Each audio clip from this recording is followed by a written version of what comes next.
Hello and welcome back to the course of Fundamental of Electronics and Electrical Engineering. The topics that I am going to discuss in these two lectures are active, reactive and apparent power and voltage, impedance and power triangle.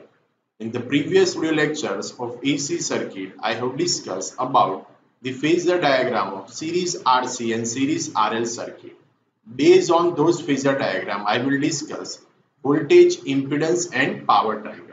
So let us start with the active and reactive component of the current first.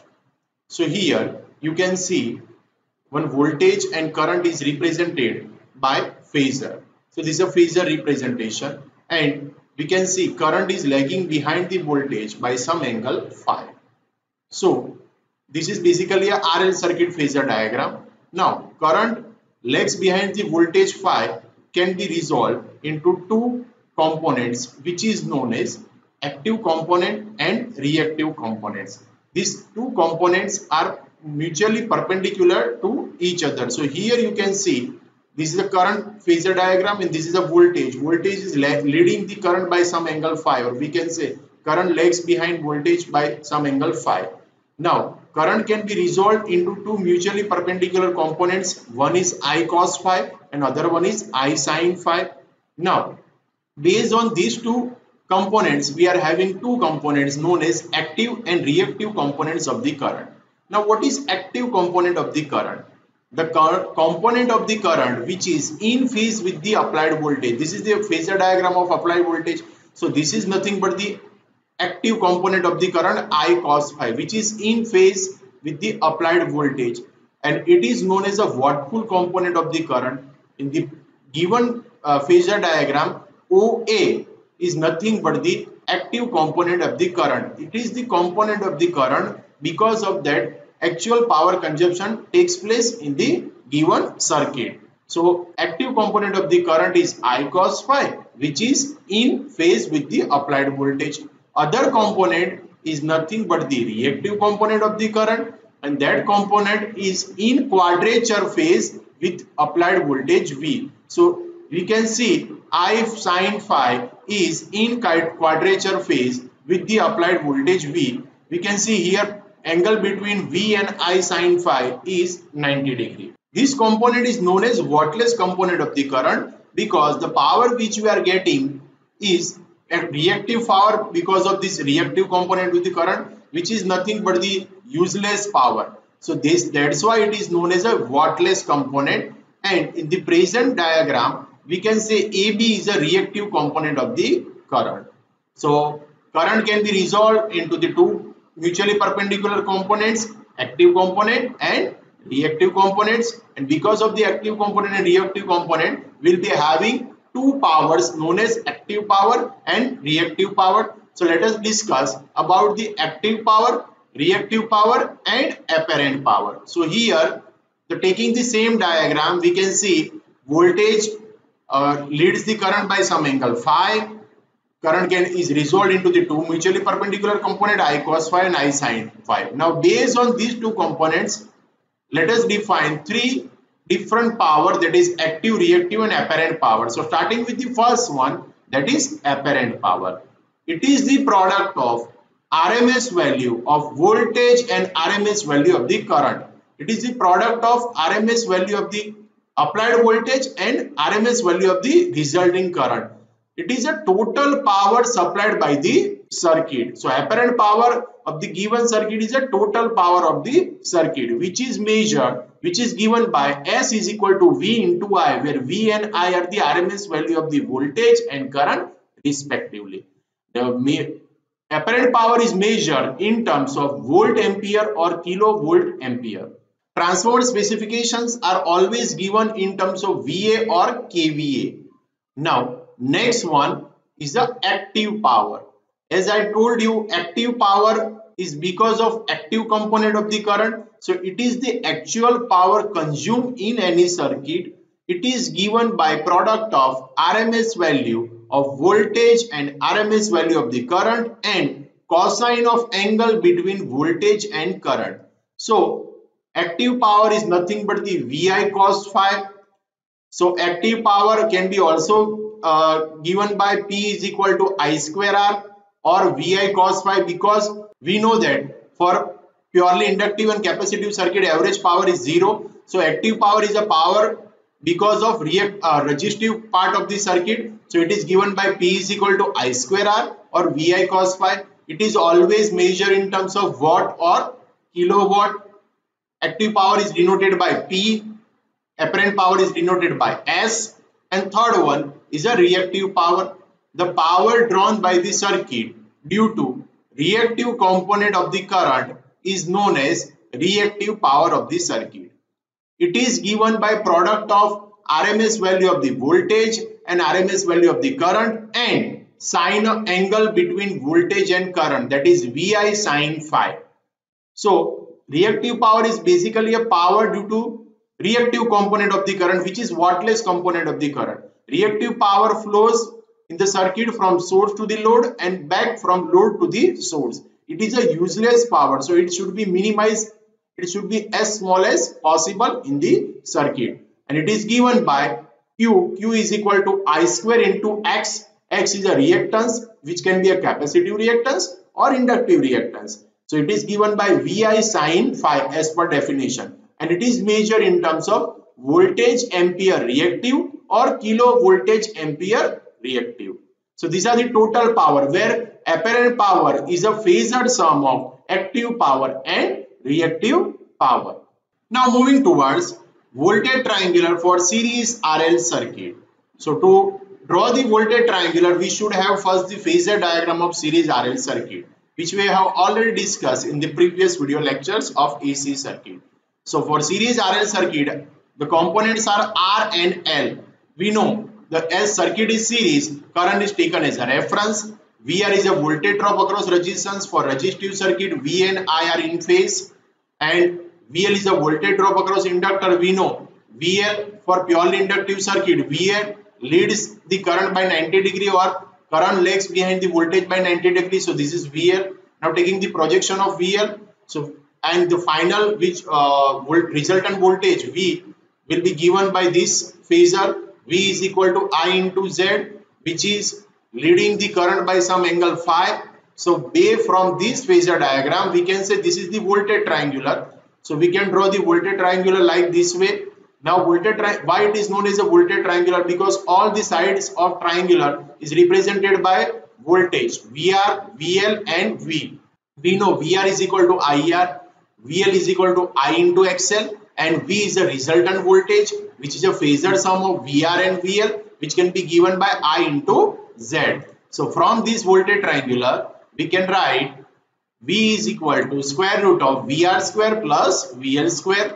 Now VR is IR and VL is IXL. So putting the value of that, so V is equal to square root of IR whole square plus IXL whole square.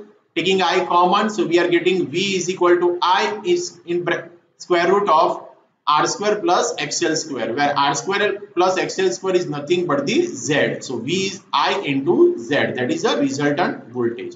So these are the equation which we are getting from voltage triangle. Now moving towards impedance triangle for series RL circuit. So to draw the impedance triangular, we should have first voltage triangular, which we have drawn from the phasor diagram. So again, this is a voltage triangular. VR, VL and V are the sides of the voltage triangular. Now if we divide all the sides by current I, then we'll be having impedance triangular. So if we divide this side by I, we'll be having R, here we'll be having XL, and here we are having Z.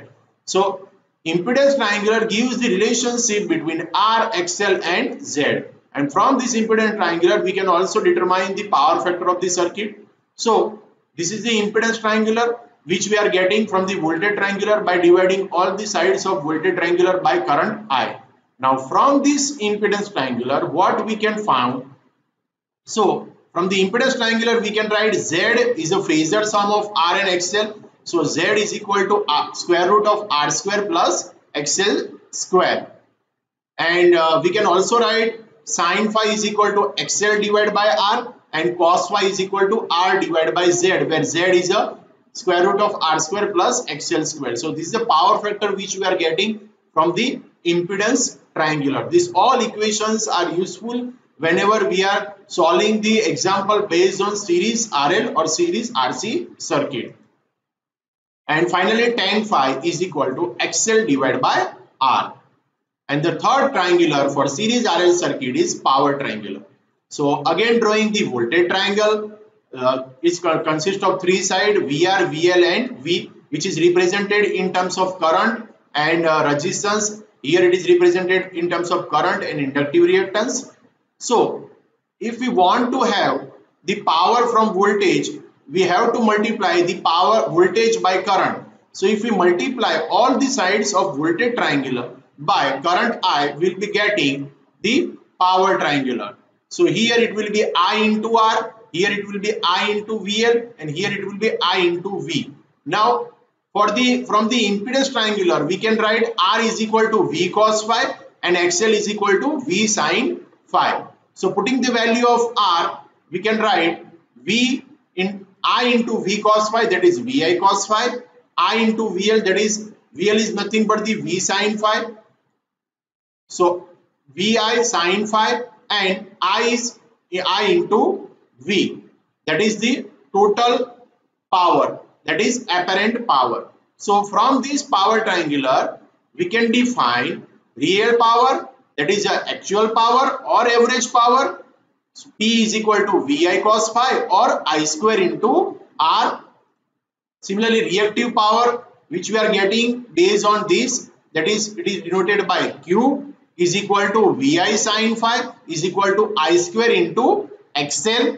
And finally apparent power S is equal to VI, or it can be written as, we know V is equal to I into Z, so it can be written as I square Z. So these are the three powers which we are getting from the power triangle.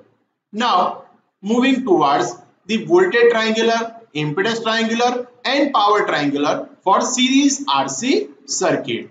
So to draw the voltage triangular, we should have first the phasor diagram of series RC circuit. Now series RC circuit consists of resistor and capacitor in series. So as series circuit is there, current will be taken as reference, and we know VR is a voltage drop across the resistor which is in phase with the current, and VC is a voltage drop across the capacitor which lags behind the current by VC, because for capacitive circuit current leads the voltage. So here current, as it is a purely capacitive circuit, current leads the voltage VC by some angle 90. Now taking the projection of VC over here, which is represented by I into XC. So final resultant voltage which we are getting is is equal to I into Z.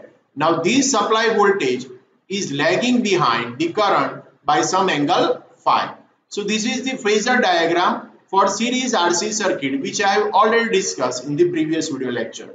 Now we know this is nothing but the voltage triangular. So from this phasor diagram we are having this voltage triangular, because it consists of all the sides of the voltage are all the sides of the triangular are voltages. So that's why it is known as a voltage triangular, VR, VC and V. Now from this voltage triangular we can write V is equal to, that is a resultant voltage is a phasor sum of VR and VC. So V is equal to square root of VR square plus VC square. Now VR is nothing but the IR and VC is nothing but the IXC. So V is equal to square root of IR square plus IXC whole square, taking I common. So we are getting V is equal to I into square root of R square plus XC square, which can be represented by I into Z, where Z is the impedance of the circuit. So from this voltage triangular we can derive the expression of resultant voltage, we can also derive the angle phi, and we can also derive the power factor cos phi. Now moving towards the impedance triangular, we know to draw the impedance triangular we should have first voltage triangular. So this is the voltage triangular. Here VR is equal to I into R, I into XC and V is I into Z. So if we divide all the sides of the voltage triangle, we are getting the impedance triangular. Here impedance triangular is represented in terms of R, XC and Z. So from this impedance triangular, the equation which we can derive are the equation of impedance, that is Z is equal to square root of R square plus XC square. In the previous case of RL circuit, the impedance Z is R square plus XL square. Here it is R square plus XC square. Then sin phi is nothing but the XC divided by Z, and cos phi is nothing but the R divided by Z, which is power factor. So here equation of cos phi is R divided by Z for series RC circuit. The same equation we got for the series RL circuit, that is R divided by Z, but Z is different for both the cases. In the case of series RL circuit, Z is square root of R square plus XL square. Here it is R square root of R square plus XC square, and finally we can write tan phi is equal to XC divided by R. Again, these all equations are useful whenever we are solving the example based on series RC circuit. Now moving towards the power triangular for series RA circuit. So to draw the power triangle, we should have the voltage triangle, and the sides of the voltage triangulars are represented by voltage. So if we multiply all the sides by current, we will be getting the power. So this is the power triangular. Here it is I into R, here it is I into XC, and here it is V into I. Now we know what is R in this case. R is nothing but the V cos phi. Here XC is nothing but the V sin phi. So equation becomes VI cos phi, VI sin phi and VI. So this is the active power, true power, this is the reactive power, and this is nothing but the apparent power. So from the power triangle we can write the real power P is equal to VI cos phi, that is I square R. Reactive power is VI sin phi, that is I square XC. Here it is I square XC. In the previous case it was I square XL. And apparent power S is equal to VI, that is I square into Z. So we can derive the expression for active, reactive and apparent power from the power triangular. So this is all about the today's video lecture. In this video lecture, I have discussed about the active, reactive and apparent power, and also discuss about the voltage, power and impedance triangular for series RC and series RL circuit. Hope you have enjoyed the video. Thank you for watching.